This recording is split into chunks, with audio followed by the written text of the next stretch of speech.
Masalah ini besar. Allah maha besar. Angkat kedua tangan. Allahu Akbar. Allahu Akbar kabira. Kau yang dipuji-puji Abdul Samad, yang layak dipuji hanya Allah. Walhamdulillahi katsira.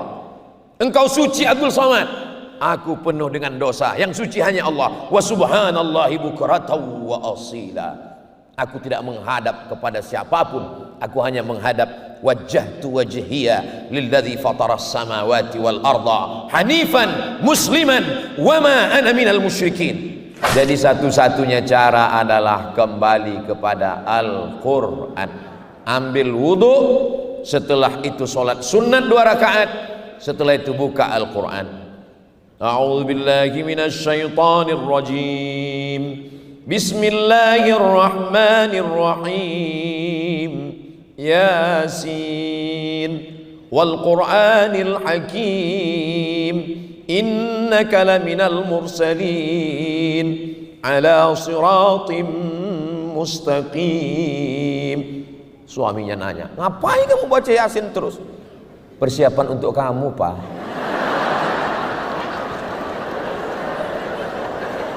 Dengan membaca Al-Quran, pikiran kita beristirahat. Dengan membaca Al-Quran, hati kita tenang. Yang ngomong bukan saya. Ketenangan itu letaknya bukan di mata, ketenangan bukan di telinga, ketenangan bukan di kaki. Huwallazi anzalas sakinata. Dia yang menurunkan ketenangan fi qulubil mu'minin. Ketenangan itu ada di dalam hati. Kalau sudah hati tenang, yang lain ikut tenang. Makanya kalau ada jamaah ini yang tertidur, itu berarti hatinya bukan senang untuk menenangkan hati.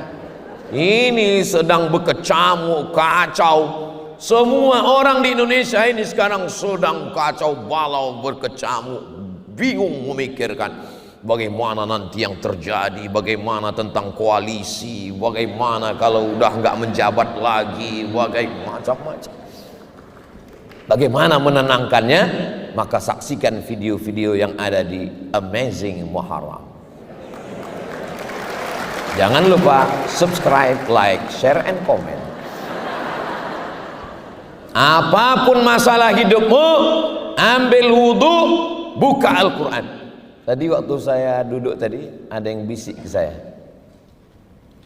Ustaz Somad, apa yang membuat kita ini bisa menjadi tenang? Tidak lain wudhu. Saya udah wudhu nggak tenang juga Pak Ustaz, mandi taubat. Saya udah mandi nggak tenang juga Pak Ustadz, masuk ke dalam laut. Insya Allah bukan cuman masalahmu hilang, kau hilang sekalian. Maka tenangkan diri kita. Masalah ini besar. Allah maha besar. Angkat kedua tangan. Allahu Akbar. Allahu Akbar kabira. Kau yang dipuji-puji Abdul Samad, yang layak dipuji hanya Allah. Walhamdulillahi katsira. Engkau suci Abdul Samad, aku penuh dengan dosa. Yang suci hanya Allah. Wa subhanallahi bukratan wa asila. Aku tidak menghadap kepada siapapun. Aku hanya menghadap wajjahtu wajhiya lilladzi fataras samawati wal arda hanifan musliman wa ma ana minal musyrikin. Tapi jangan mentang-mentang udah dengar tausiah ini, sholat zuhurnya nanti begitu. Inna sholati. Kata imam apa ini? Maksudnya itu cukup, itu sekedar saya nyampaikan. Nanti pas sholat tetap tenang di dalam hati. Serahkan semuanya kepada Allah. Duduk, baca Al-Quran.